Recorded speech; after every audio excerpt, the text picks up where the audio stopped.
ಮೊಳಕೆ ಕಟ್ಟಿರೋ ಹೆಸರು ಕಾಳಲ್ಲಿ ಬಸ್ಸಾರು ಪಲ್ಯ ಮಾಡೋದನ್ನ ನೋಡೋಣ. ಮೊಳಕೆ ಕಟ್ಟಿರೋ ಹೆಸರು ಕಾಳನ್ನು ಫಸ್ಟು ಕುಕ್ಕರ್ಗೆ ಹಾಕ್ಕೊಂಡು ಬೇಯಿಸ್ಕೋಬೇಕು. ಆಮೇಲೆ ಒಗ್ಗರಣೆಗೆ ಎಣ್ಣೆ, ಕಡಲೆಬೇಳೆ, ಉದ್ದಿನಬೇಳೆ, ಸಾಸಿವೆ ಹಾಕ್ಬಿಟ್ಟು ಒಗ್ಗರಣೆ ಮಾಡಿಕೊಂಡು ಅದಕ್ಕೆ ಬೆಂದಿರೋಂಥ ಮೊಳಕೆ ಕಟ್ಟಿರೋ ಹೆಸರು ಕಾಳು ಸೇರಿಸ್ಕೋಬೇಕು. ನೀವು ಖಾರಕ್ಕೆ ಹಸಿಮೆಣಸಿನ್ಕಾಯಿ ಹಾಕ್ಬೋದು ಅಥವಾ ಹಾಕ್ದಲ್ಲೇ ಇರ್ಬೋದು. ಹಾಗೆ ಮಾಡಿದ್ರೂ ಚೆನ್ನಾಗಾಗುತ್ತೆ. ನಾನು ಎರಡು ಹಸಿಮೆಣಸಿನ್ಕಾಯಿ ಹಾಕಿದ್ದೀನಿ. ಆಮೇಲೆ ಬೇಯಿಸಿರೋ ಕಾಳನ್ನ ಸೇರಿಸ್ಕೊತಾ ಇದ್ದೀನಿ. ನೀರು ಜಾಸ್ತಿ ಇತ್ತು ಅಂತಂದರೆ ನೀರನ್ನ ಬಸ್ಕೊಂಬಿಟ್ಟು ಬರೀ ಕಾಳು ಮಾತ್ರ ಇಲ್ಲಿ ಆ್ಯಡ್ ಮಾಡ್ಕೋಬೇಕು. ಆಮೇಲೆ ರುಚಿಗೆ ಬೇಕಾಗಿರೋಷ್ಟು ಉಪ್ಪು, 1.5 ಚಮಚದಷ್ಟು ಉಪ್ಪನ್ನ ಹಾಕ್ಕೊಂಡು ಅದನ್ನು ಕಲಿಸ್ಕೊಂಬಿಟ್ಟು ಅದಕ್ಕೆ 1-2 ಹಿಡಿಯಷ್ಟು ಕಾಯಿ ತುರಿ ಹಾಕ್ಕೊಂಡು ಅದನ್ನು ಚೆನ್ನಾಗಿ ಕಲಿಸ್ಬಿಟ್ರೆ ತುಂಬ ಈಸಿಯಾಗಿ ಪಲ್ಯ ರೆಡಿ ಆಗೋಗ್ಬಿಡುತ್ತೆ. ಕಾಳು ಪಲ್ಯ ಇದು ಚಪಾತಿ ಜೊತೆ ಮಾಡ್ಕೊಳ್ಳುವಾಗ ಬರೀ ಇದೇನೆ ತಿನ್ಬೋದು. ಚಪಾತಿ, ದೋಸೆ, ರೊಟ್ಟಿ ಜೊತೆ ಎಲ್ಲ ಬರೀ ಪಲ್ಯನೂ ತುಂಬ ಚೆನ್ನಾಗಿರುತ್ತೆ. ಇವಾಗ ಬಸ್ಸಾರು ಮಾಡೋದಕ್ಕೆ ಒಂದು ಪಾತ್ರೆಗೆ ಉಳಿಸಿರೋಂಥ ಕಾಳನ್ನು ಹಾಕ್ಕೋತಾ ಇದ್ದೀನಿ. ಕಾಳು ಸಿಕ್ಕೋ ಹಂಗೆ ಮಾಡ್ತಾಯಿದ್ದೀನಿ ಇವತ್ತು ನಾನು. ಕಾಳು ಸಿಗದಿರ ಇರೋ ಹಂಗೆ ಮಾಡುವಾಗ ಕಾಳೆಲ್ಲ ಪಲ್ಯಕ್ಕೆ ಹಾಕ್ಕೊಂಬಿಟ್ಟು ಸ್ವಲ್ಪ ಕಾಳನ್ನ ರುಬ್ಬೋದಕ್ಕೆ ಅಂತ ಸಾರಿಗೆ ಹಾಕ್ಕೊಳ್ಳೋಕ್ಕೆ ತೆಗೆದಿಟ್ಕೋಬೋದು. ಆಮೇಲೆ ನೀರು ಸೇರಿಸ್ಕೊಂಬಿಟ್ಟು ಎಷ್ಟು ಬೇಕೋ ಅಷ್ಟನ್ನು ನೋಡಿಕೊಂಡು ರುಬ್ಬೋದಕ್ಕೆ ತಣ್ಣಗಾಗಿರೋಂಥ ಕಾಳನ್ನು ತೆಗೆದಿಟ್ಕೊಂಡಿರಿ.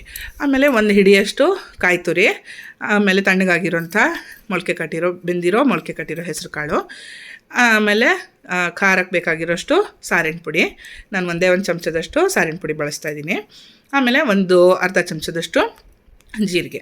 ಇಷ್ಟನ್ನು ಹಾಕ್ಕೊಂಬಿಟ್ಟು ಸ್ವಲ್ಪ ನೀರು ಹಾಕ್ಕೊಂಬಿಟ್ಟು ಚೆನ್ನಾಗಿ ಸಣ್ಣದಾಗಿ ರುಬ್ಕೋಬೇಕು. ರುಬ್ಬಿ ಮಾಡಿ ತಂದಿಟ್ಕೊಂಡು ಮಸಾಲೆನ ಸಾರು ಕುದೀತಾ ಇರುತ್ತಲ್ವ ಆವಾಗ ಸೇರಿಸ್ಕೊಳ್ಳೋಣ.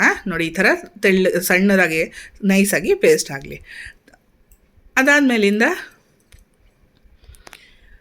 ಸಾರಿಗೆ ಉಪ್ಪು ಹಾಕಬೇಕು. 1 ಹಿಡಿಯಷ್ಟು ಉಪ್ಪನ್ನ ಹಾಕ್ತಾಯಿದ್ದೀನಿ ನಾನು.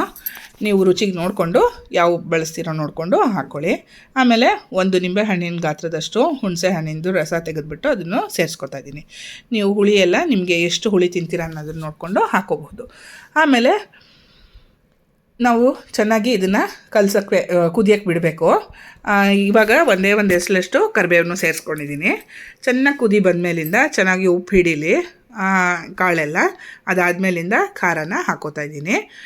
ರುಬ್ಬಿ ತಂದಿದ್ವಲ್ವ ಅದನ್ನ ಇಲ್ಲಿ ಸೇರಿಸ್ಬಿಟ್ಟು ಎಲ್ಲ ಕಡೆ ಗಂಟಿಲ್ದಲ್ಲೇ ಇರೋಂಗೆ ಮಿಕ್ಸ್ ಮಾಡ್ಕೋಬೇಕು. ಚೆನ್ನಾಗಿ ಮಿಕ್ಸ್ ಮಾಡಿಬಿಟ್ಟು ಚೆನ್ನಾಗಿ ಕುದಿಯೋಕ್ಕೆ ಬಿಟ್ಬಿಡಿ. ಎಣ್ಣೆ, ಸಾಸಿವೆ ಮತ್ತು ಇಂಗಿನ ಒಗ್ಗರಣೆನ ಸೇರಿಸ್ಕೊಂಬಿಟ್ರೆ ಫಸ್ಟ್ ಕ್ಲಾಸ್ ಆಗಿರೋಂಥ ಹೆಸರು ಕಾಳಿಂದು ಸಾರು ರೆಡಿ ಆಗುತ್ತೆ. ಬೇಸಿಗೆನಲ್ಲಿ ತಿನ್ನೋದಕ್ಕೆ ತುಂಬ ಆರೋಗ್ಯಕ್ಕೆ ಒಳ್ಳೆಯದು. ನೀವು ಅಕಸ್ಮಾತ್ ಚಳಿಗಾಲದಲ್ಲಿ ಮಾಡೋದಾದರೆ ಇದ್ರ ಜೊತೆಯಲ್ಲಿ ರುಬ್ಬುವಾಗ 1-2 ಕಾಳು ಮೆಣಸನ್ನು ಸೇರಿಸ್ಕೊಂಡು ಮಾಡ್ಕೊಳ್ಳಿ.